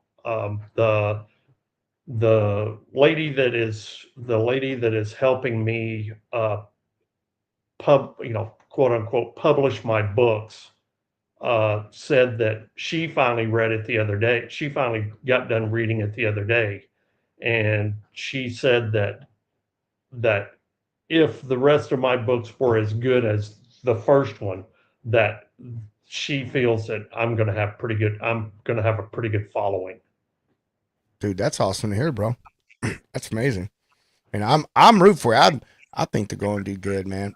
Drivers love to read. Here's a question. Are you going to do an audiobook version of it, JR? Yes, I'm glad you brought that up because I've had so many requests from drivers wanting the audiobook. So this weekend, I'm going to sit down and I'm going to finally get around. I'm putting book 3 on hold right now, and I'm finally going to get around to getting the audiobook started. I'm hoping to have it ready to go out before book 2 goes out, which will be in August. Nice. So I'm hoping to have the audiobook out sometime, hopefully after the first of the month. So Hell yeah, dude. it's I've never done it before. I never wrote a book before either, but I'm having to learn because getting somebody to read it is expensive. Oh yeah. That leaves it up to cheap me to do it. So I'm going to tell all my followers out there, if the person you hear reading the book sucks, I'm sorry. It's me. Oh man, that's good, man. You're gonna need that audio book, bro. It's Yeah. especially for the drivers, man. Yep. I when I was on the road, whenever I wanted to kill time, I would download an audio book, man. Or, Oh, I've got Audible, and I've got a little over 250 books on Audible that I have read over the years since Audible came in. And so yeah, I do know that it is needed. So I'm going to finally go ahead and just get it done. Well, JR, man, I'm excited for you, bro, to do this, dude. I know this is a new venture for you, man. Something you've never tried, but when you joined the military, that was something you never fucking thought you would try. When you got out of that and you got into that truck with your buddy, that was something you thought you would never try. And same thing when you bought your first truck and started your company, and so on and so on and so on and so on. So Yeah, when I learned to be a pilot, are you a pilot? Yeah, yeah, That's pretty cool, man. yeah. How big of a plane can you fly? Or are you a helicopter pilot? Just single engine right now, Yeah. single engine, but I Uh, can do high performance. So the plane we had had a Beechcraft Bonanza, VTEL Bonanza, and with retractable gear and high performance engine and what have you. So, but I want to go. I eventually want to go to a twin. So What do you have to do to get to a jet? Money, Yeah. money Yeah. and training. Yeah. It's not that hard from what Mm, I hear. mm, Um, it's it's just training. That's what it amounts to. yeah. Any going up to anything, it's just learning, learning what to do and what not to do, and what's safe and what's not safe. Yeah. Just like trucking, it's exactly like trucking, except you're doing it in the air. Yeah. And it's You and don't it's you don't weight. you don't have a shoulder you can pull over on when you break down. Oh man, you better hope that fucking autopilot's working. Oh man, that's pretty cool, dude. Pilot's license. That's interesting. I never thought about getting my pilot's license. If I did, I'd only want a helicopter though. Helicopters are cool, bro. That's when I first started, that's what I wanted to do, but man, Yeah. it's expensive. Is it really? It's freaking expensive. I bet. I bet it is. And then to get the helicopter, if you're Nah, ready, man, helicopters are cheap, bro. Helicopters are fucking cheap. I done looked them up, dude. Helicopters are cheap, bro. They are. They're cheap. Cheap as I mean, you can find a plane cheaper, but a new helicopter, they're cheap, dude. You can get them little like bubble nose ones that like a 2-seater, man, like 100K, bro. Cheap, yeah. man. Cheap. And I'm not saying that's what I would get, huh? you get what you pay for. I mean, they're pretty good. The company's a really reputable company, man. They just I cannot remember. It's a big company. It's just that's Robin, just huh? probably Robin's. I think Probably. that's it. Yeah, that's just what they make. That's just their fucking thing. That's just what they do, and they do it so well that they're able to do it at a fair price. So yeah, man, it's like $100,000 for a helicopter. It's not bad at all, dude. I'd rather have a plane though. I mean, I would for comfort. I mean, I'd rather have a plane, but just for if I'm the one driving it, I just think a helicopter would be more fun. Oh yeah, I agree. Yeah, I agree. and because dude, there would be nothing more fun than just like going to your homie's house and just like rotor washing the shit out of his front yard. You know what I mean? Like, I only want it so I can terrorize my friends. Like, I'm on my way over, JR. All right, Pedro, see you in a minute. But fucking neighbors will love you. Oh, my neighbors are used to it. I used to overfly my house all the time. So Oh man, dude, that's fucking good shit. All right, JR, we're coming up on an hour and a half here. So I knew this was gonna happen. I know I knew it was gonna happen. That's why I said we're gonna talk about a bunch of random shit, because that's exactly what JR and I do. But hey, before we wind it down here and I get to do some sponsor love, what are your exiting comments, questions, concerns, updates? Or do you want to give yourself and your company some plugs, where they can find you, do some business with you, and where they can find and buy the book? well, you can find Bar Transportation at bartransport.net. It's got all about our company. You can see all everybody that works here. There's photos, there's bios of all of us. It gives everything about our company that you might think you might want to know. Um, we do things honest here. We have integrity. We don't lie to our customers. We tell them like it is. Either they understand or they don't. Plain and simple. Uh, as far as my books, uh, Frozen Freight Iron Reach is on Amazon. It's on a bunch of other places too, but most people buy it on Amazon. There is the ebook and the paperback on there. You can also go to my website and you can order a signed copy. Uh, it's on bartransport.net/frozen freight. The book two, which is the fifth dot, is due out in August. There is a website for that also, and it is bartransport.net/fifth dot. There's a pre-order on there for the fifth dot. Um, if nothing else, go into my website and go to the book web page and put your name and email address in, and I'll keep you up to date as to what's going on with my books. Um, if you've read If you have already read Frozen Freight Iron Reach, go to the fifth dot, and there's a contest on there for, I'm giving away 10 free ebooks early. As soon as we get done editing and get everything ready to go, there'll be 10 people that will get a free ebook for answering 2 simple questions about the first book. Let's see, you can catch me on LinkedIn. I'm all over it. I've got a little series that I do on there called Camp Soapbox. And if you want to know why that is, just ask Pedro. He'll tell you. I don't care who thinks what. I just speak my mind, and that's where that comes from. So that's me in a nutshell. And JR, we love you for that, man. You know, we do. Even though we're concerned every time you come on the show that we're going to get nasty emails afterwards. No, I'm joking. I love it, man. I love it. I think the world, everyone in the world needs to practice fucking bluntness more. And I you know, people say honesty. I'm not talking about honesty. I mean bluntness. Just like fucking tell people the way you feel, man. Like it just is what it is. Stop worrying about people's feelings, dude. They'll get over it or they won't. You know what I mean? If it hurt your feelings, there's a reason to hurt your feelings. It's probably because it's true. Dum. You know what I mean? Like Jesus, God.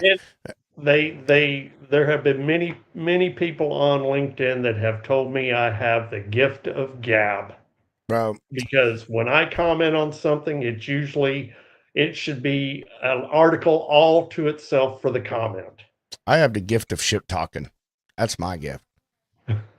Seriously, dude. That's all I do, man. I don't know. I just say what's on my mind, man. You know, I ain't got no pulls for nobody. I don't pull back for nobody. Like if I think it, for the most part, I just say it. So you never really have to worry about what I'm thinking because I probably done already said it. Yep. And and 2, I'm going to be at the Houston Truck Show. All right. So I've already got my reservations for the hotel, and I will have books out there for sale that I'll sign. I'm hoping that Pedro will let me, sit at his booth and I don't have a booth, bro. I don't do booths. And sign books, and if anybody watching here that's going to have a booth that you want to have somebody sitting there signing books, I'm happy to do it. If I had one, I would let you hang out, but I don't do a booth, bro. I feel like, I mean, this is not me talking crap about people who do booths because I understand why they do.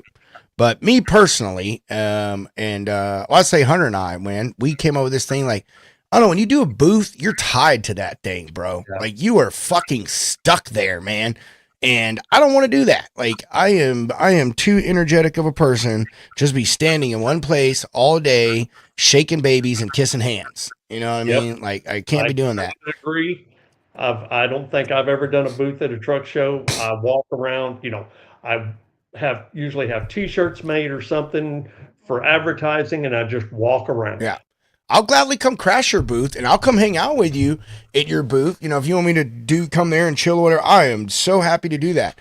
But I don't do the booth thing, man. But I'm glad you're going to be there. So we're gonna have a good time, man. I love the Tex Trucking Show. I was actually just talking with my homies from the Greater Houston Trucking Association earlier today. Cause we always do, or I'd say, I'm gonna say we at this point, because I've been helping them the last 2 years with sponsors and shit. So we put on this big old after party at Kirby's Ice House. And that's one of my favorite things about it, dude, because everyone comes over there and we hang out. We just have a really good time, have a couple hundred people, and we just talk shop. And the Texas Trucking Show is indoors in July. How much freaking better can life be, man? In Houston, Texas in July, end of July. You got to be indoors in the air conditioning. You got to be indoors anywhere in Texas after March. You know what I'm saying? Pretty much. Dude, I mean, I went and did the, let's see, I'll do Old Town Rig Down. That's in September. It'll still be hot as balls here in Texas. And then Dragging and Pulling in the Pines, that is also in Texas in middle of October. And it'll still be hot. I was there last year, dude. It was 90 freaking degrees in October. It's ridiculous. Yep. So anyway, we're gonna do some sponsor love, ladies and gentlemen, and then we'll come back and we will talk about what we got going on the rest of the week into next week. So throw some love to our homies at Freight Ninja. If you are looking for truck parking, industrial outdoor storage, place to put them trailers and chassis, or, place to call home for your company, man. Freight Ninja's got a whole bunch of locations all across country. They'd love to help you out. What am I doing here? What is going on? No, With over 50 locations nationwide and site features like LED lighting, security fences and gates, and of course, assigned spots. Freight Ninja is truck parking done differently. View all of their locations and find out more about the benefits of Freight Ninja at freightninja.com or give them a ring at 844-303-1505. Make sure you use code Lounge Ninja to get special pricing. Man, just a heck of a day here for me. I'm telling you what, these technical difficulties just drive me up the wall. Did you read that that article I did? I think it was Monday on parking, on truck parking. I did. It is. I think, me personally, I think paying somebody like Freight Ninja or one of the other parking places is better than paying the truck stops to park. I'm fucking with you, dude. I'm with you. And here's the other thing. Here's the thing about it that I say, and you and I have been doing this long enough. I may not drive anymore, but I still consider myself a soldier at heart. I still consider myself a driver at heart. Fucking, you were paying for parking when I was driving in 2000, back when I started in 2008. This ain't nothing new, ladies and gentlemen. And let me tell you something, drivers. You want to be mad at somebody about why you're paying for parking? Be mad at yourselves, or I should say your fellow drivers. If you want in these folks' property, and this is what this is other people's property that y'all in these truck stops. Dirtying they stuff up, wrecking things, trashing stuff, have no respect for folks' property. What the hell would you do if you was in that case? The same exact thing. So don't nobody feel sorry for you. I mean, to be honest, you kind of, some folks in a way you brought on yourself, and it's just the way it's going to be. And it sucks to say. However, would you rather be paying the people that you're already dumping money, giving them money for the fuel, you're giving them money for your shower, for your scale ticket, for all the little snacks and drinks and stuff that you buy there, and you still have to deal with all the things that I just named, right? The dirty lot, the pee-pee poo-poo smell, possibly some driver backing into you, wrecking your stuff while you're sleeping, or would you rather take that same amount of money, and actually less than that, and go get you a spot at Freight Ninja, a place that'll be close to where you're dropping, where you're picking up, close to your house, whatever the case may be, and give it back to a company that is American grown, American ran, and they actually give two shits about you, ladies and gentlemen, out there on the road. So, and another thing about the and I'm going to say Freight Ninja, they're your sponsor, so I'm going to use them as the example. Okay, so there's a lot of places that don't have a place, or a lot of drivers that don't have a place to park their trucks when they go home, trucks and trailers. And so they have to leave them at truck stops. And they pay, let's just say the TA. They pay the TA, they pay the reserve parking for, 4 or 5 days. But you don't know what you'd have no idea. You're going back and forth between your house and that truck stop to check on your truck, because somebody's going to break into it or somebody's going to run into it. Now these private truck parking places like Freight Ninja, shit, dude, they've got cameras. Yep. Their parking spots are wider, so there's more room between trucks, so you have a less chance of getting run into. Yep, you're right, dude. You're right. I got to see it firsthand last week, man, when Chris, the COO of Freight Ninja, him and I went and did a site visit so we could do an interview with a guy.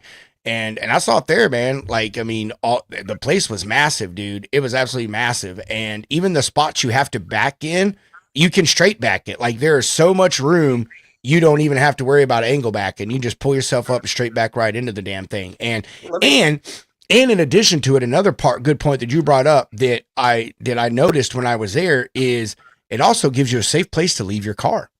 You're not parking your car or having to get a ride to go to your truck, man. Like these drivers, because you have an assigned spot. They pull their truck out and then they back their car right into their spot. Not so anyone is going to take it, but boom, there's a safe place right there. You know what I mean? And so, yeah, dude, I'm all with it. I'm all for it, man. I mean, it sucks that paid truck parking has to be a thing, but it just is what it is, man. I mean, it's going to be what it's going to be.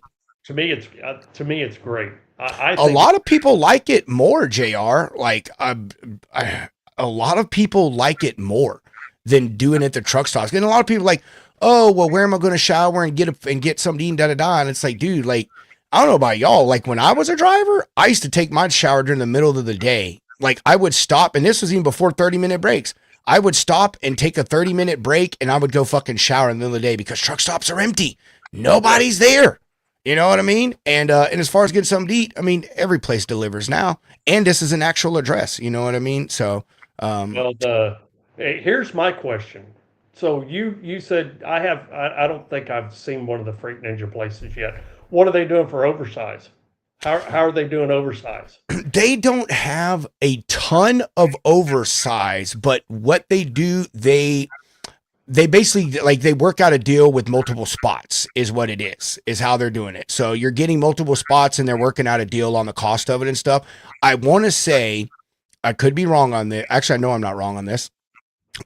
They are with some of the newer sites that they're doing when they do their surveys, because Chris and all them, before they like build a site, they do a survey of like, what's the type of freight that mainly comes through here? Is it drayage or whatever? And they try to make the site around that main type of freight. So they have some sites now that they're just trying to add in some oversized stuff into some of these more major manufacturing areas, you know, like Ohio, where there's a lot of steel beams and stuff that come out of, you know what I mean? SoCal, where there's a lot of the equipment that comes out of there, you know? So they are trying to implement that just into a lot of the new sites that they're building. So, but dude, when I was on this site in Chicago, man, there was everything there. I didn't see an oversized deal, but we were there in the middle of the day, so that doesn't mean anything, you know what I mean? But dude, there were tankers, vans, reefers, just chassis. There were containers on chassis, like flatbeds. Like, it was everything in that freaking yard, man. Well, here's the question. So you say it's so again, because I don't know. I mean, my guys, we use these type things, Yeah. you know, when we can. But Freight Ninja, you said, is all reserved.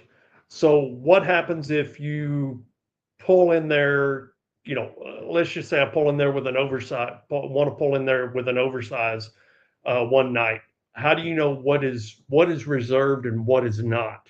Because are the spots marked like yes. 1, 2, 3, 4, yes. 5? Yep. And when you pull in, and I guess on the app, when you say, okay, I need 2 spots, let's just say I'm 14 wide, I need 2 spots, and they side by, you know, can you specify you need 2 spots side by side? Because like at the truck stop, one of my needs is I reserve 2 spots because I'm 14 wide, and I get there and there's 2 spots open, but one is here and one is over here. So here's the thing about Freight Ninja that I like, that a lot of their customers like.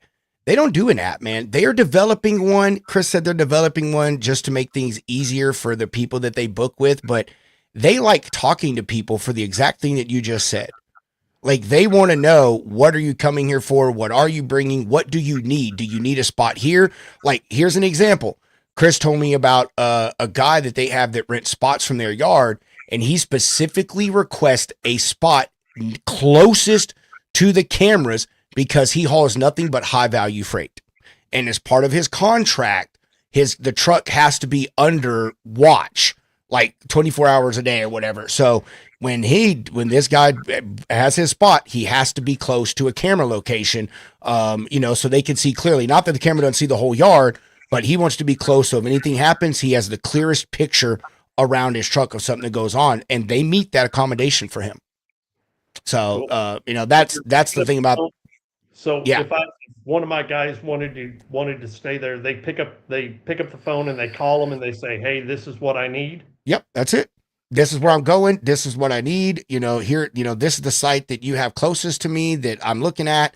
and they just go through the thing, bada bing, bada boom, it's done. 24 hours a day, mind you. Like just because it's on the phone, they don't stop. 24 hours a day. Oh, they got any? Do they have parking down in Miami? I got 2 trucks. With They do. They have one in, I think it's Deerfield Beach. I don't think it's quite Miami, but it's pretty fucking close. Oh, cool. Okay. Deerfield Beach. I'm gonna look that up. I'm gonna look up Freight Ninja. And see if I can get my guys parking down there. Yeah, dude. So, but they're great, man. I mean, I'm not saying that just because they're my sponsor. They wouldn't even be my sponsor if I didn't think they were amazing in the first place. And so, I mean, and there's a ton of truck parking people out there, bro. I'm sure I could have any truck parking place sponsor me, you know. But I fuck with Freight Ninja for a reason, man. It's because they're real guys, dude. The owner, John, he started this because he had a need for his own trucks. Like, he's not just some guy that was like, oh, let me just go buy property and park trucks. No, he owned a truck company. His brother still runs a truck company, and they park their trucks at Freight Ninja sites. So, like, here's the question: do they have to pay for it? I would be, dude. I know John. I would swear. I bet your ass he probably charges his brother double. He probably charges Anthony double. So, but that's another thing about these guys, man, and girls that work there is like all of them are from logistics. John, like, this is what he does, man. I mean, literally, even in the building they're all in, his brother operates his truck company on the other side of the wall from John. I saw when you were there and you were doing your show from there. When you were talking to them, they were saying that. Yeah, dude. So they're all in the same building. They are, man, whole family in there, and they all help each other, man, help each other better each other's businesses, including the parking stuff, man. So I'm all in with them guys, man, and they're doing stuff right, dude. You know what I mean? And they care about the drivers out there, man, and their families, because that's John, the founder of Freight Ninja. He is the biggest guy when it comes to family that you ever meet, man. I mean, he eats and breathes family. That's just the most important thing to him. And so the drivers' families are just as equally as important as the drivers, because he is giving that driver a safe place to park when they're not at home. And that gives their family peace of mind that their family member isn't parked on the side of the highway or in some truck stop in a high crime ridden area. No, they're behind 10 feet of security gate and fence with fucking cameras and, surveillance, all the security, if the site has it, all these things. So, they care about everyone involved in their transaction or business. So that's good. Okay. More sponsor love. Boy, that was the longest freaking commercial break for Freight Ninja we have ever had. I am going to be, hold on. You can show it in a minute. I got one more commercial and then we can do yours. Shoreline Capital, ladies and gentlemen, for all I did that to John. All your funding needs. Life isn't always full of sure things, but at Shoreline Capital, you can be sure of a lot, like introductory rates starting at 2.5%, funding in 24 hours or less, access to your account day or night with our mobile app, and literal 5-star service. See all our services and why it's always a sure thing with Shoreline at ShorelineCapital.com, or reach us by phone at 801-605-8822. All right. Give yourself your plug here, JR, and then I'm Okay, you can scan any of these and it'll take you straight to my book to buy it. How do I make you big? Oh, I don't know how to do it. You don't need to make me big. I'm big enough.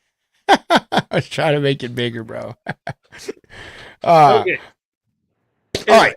That's it. Next, let's talk about what we got coming up, ladies and gentlemen. Tomorrow, 8 Central, 9 Eastern, Road Dog Coffee Podcast. Be live on all the Logistics Lounge channels and the Road Dog Coffee Company channels.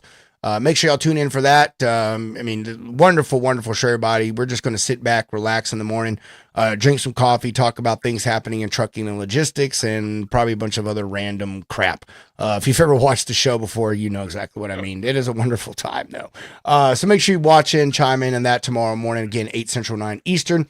Friday, no show on Friday. It is my first full week back after several weeks of travel. So I am just going to, well, I'm actually going to take my wife out on a date. I think we're going to go see a movie, dude. You know, movies are still cheap, JR. I did not know that until 2 weeks ago. Movies are still cheap. Yes, but here's the thing. Rebecca and I have tried to go out to the movies a couple of times. Yeah. And the movies are crap. Oh, yeah. The movies are crap. Yeah. I mean, for the most part, they are. But I don't know what we're going to go see. That's the only way they're going to get anybody in there to watch them. Yeah. I don't know what we're going to see, but we're going to go see something. And then go have some dinner. So we're going to go on a date. That's what I'm going to do with my Friday night, folks. Well, just go to the Alamo Draft House for the movie over there in Austin. And that way you can have dinner and a movie at the same time. And a beer. Crap. Well, that's great. My wife said my YouTube is not live. That really fucking sucks. Oh, I know why. Ha ha. Oh, Spencer's going to love that. It's because I went live on the Road Dog Coffee Company. Oh, that's freaking hilarious, dude. I have access to it, so I'll just go delete it. That's really funny, though. Dude, I live too far from the Alamo Draft House. I've been there once. It's pretty cool, but I live too far from there. We got the place we have here where I'm at. They sell beer there, so it's not too bad. And they got the reclining chairs, and I think they're heated. Oh, really? Yeah. Heated in Texas? Yeah. It's stupidest fucking thing ever. I know. What dumb came up with that idea? I have no idea. I second you on that one. And then next week, Tuesday morning, 6 a.m. Central, Iron Minds with me and my homies, Nick Klingensmith, Trey Griggs, and Michael Lombard. We're going to do some, going to be working out a little bit, talk some health, some fitness, motivation, just have a good old time. So make sure to tune in that. And next Wednesday, we have the official unveiling. Well, I'll unveil them before then, but the founder of our new sponsor is going to come on our show next week. Next Wednesday, we'll have our new mystery sponsor live here on the Logistics Lounge. It's going to be a wonderful time. This guy is an absolute loon. Had me rolling the entire time we were in our meeting. Really looking forward to having him on. Really looking forward to this partnership I've got going with them. We have held out a long time on partnering with someone that does what they do, because pretty much most of the other people that do it aren't too good at it, right? So really excited about this, man. These are some wonderful people here, so really happy to have them on board and to be a part of what they got going on too. So make sure y'all watch next Wednesday. And as of now, we have no winners on the contest of guessing who this new sponsor is. I have got so many people that they are so close. Oh, they're so close. And I've told them they're close, and then they just keep getting further and further away. I don't know how that happens. But we have no winners. So if you go and you watch the few videos, I put one out this Monday and I put one out last Monday of the logo reveal of who the new sponsor is. And I put some hints at the bottom of those posts as well that could help you. Anyone that guesses first place, $50 Amazon gift card. Second place is any piece from the Lounge Swag catalog, and I've got a whole bunch of crap. And third place is an Only Freight hat in your choice of color, and you either get this black with the white, or you can get a full black one, or I'd be willing to give you a Logistics Lounge hat as well. So if anyone wants to guess, or if any of you who haven't guessed want to guess, DM any of the Logistics Lounge channels with who you think the new sponsor is going to be. The final video that will reveal them will be out next Monday or Tuesday, but I think I'm going to drop a little hint of who they are. And a matter of fact, I'm going to do the unboxing of this, but bro, look at this. Look at what they sent me, dude. They made me into a pop, bro. Oh, no kidding. Yeah, I mean, my camera's sitting low now, but everyone who watch show, I have all these pops here that my son's collected, because this is my kids' old bedroom here. And dude, they saw all those pops and had one made, and the other part is covered up because it is my buddy that works with these people, and it says the name of the company, so I had to cover it up. But dude, how cool is that though, bro? Like, you know what I mean? Like, dude. Hey, get him to make one of me, Yeah. one with a big mouth. It's so cool, man. So yeah, really, really excited for them. And that's it. Next Friday we will have a Freestyle Friday. So a lot of people have been asking those. We have not had one in well over a month. So we'll be having a Freestyle Friday next Friday. So we'll put all that out and be a good time. Get everybody on here and just hang out. So that's all I got. JR, you have anything else you want to say before we get out of here, dude? Not a No. thing. Just catch me on LinkedIn and Catch him go on read my LinkedIn. book. Go read It's the book. cheap. It's only $2.99 for the ebook. Boom. That's a damn deal right there, bro. It's cheaper than the McDonald's dollar menu. Yep. Hashtag bring back the real dollar menu. Before we go over, I'll tell you this, dude, because Nick had put it out. So Nick Klingensmith, he's doing a seminar thing, because he does the motivational speaking and sales coaching and all that stuff. So he's doing a seminar, and he sent me the link to it, and he was like, "Hey, man," he's like, if you want to come join. I was like, "Oh, of course we will." So it asked you these questions in there, and one of the questions was like, what is the biggest challenge that you're facing, or what is something you want to fix right now in your life or something like that? And I was like, we need to bring back the OG McDonald's dollar menu. Like, I was like, dude, there's no such thing as a dollar menu anymore. And then the next question asked, what challenge is standing in your way of completing this task? And I put corporate greed. So now I'm like replying on all his posts about this thing, hashtag bring back the dollar menu. And no one knows what the fuck it's about. So like, I was like, what is this crazy person talking about a dollar menu for, man? I don't know. It's just the most random thing I could think of. And that's what I put, bro. So that's why, hey, it goes back to just say what you think, man. You know what I mean? Like, fucking just go for it. But, so what, I was on John's podcast last week, me and Sage and I. yeah. And it was originally supposed to be just me about my book, like this one was. And then, Modus happened. So John was like, when we were talking backstage, he was like, "Okay, here's what we're going to do. We're going to talk about your book for a few minutes at the beginning, and then we're going to go straight into Modus." And I'm like, "Okay, no problem." So he goes, "Okay, I'm going to do my intro." So he did his intro, and I reached back there and grabbed my little sign. And then when he brought me in, I was sitting there with my sign right in front of my face, and he goes, "Only you." That's it, man. I said just do whatever. Oh man, first thing that comes to mind. All right, we're gonna be out of here. Yep, I gotta go. Are you people? Yeah, me too. My wife's. We got to figure out dinner. That's what we got to do. So, I'll see everybody tomorrow morning. We'll catch y'all tomorrow morning. Road Dog Coffee podcast. Hope to see you there, JR. I'll send you a link for that in the morning.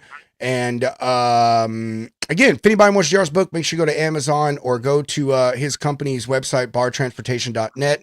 // frozen freight. Say that shit 5 times fast.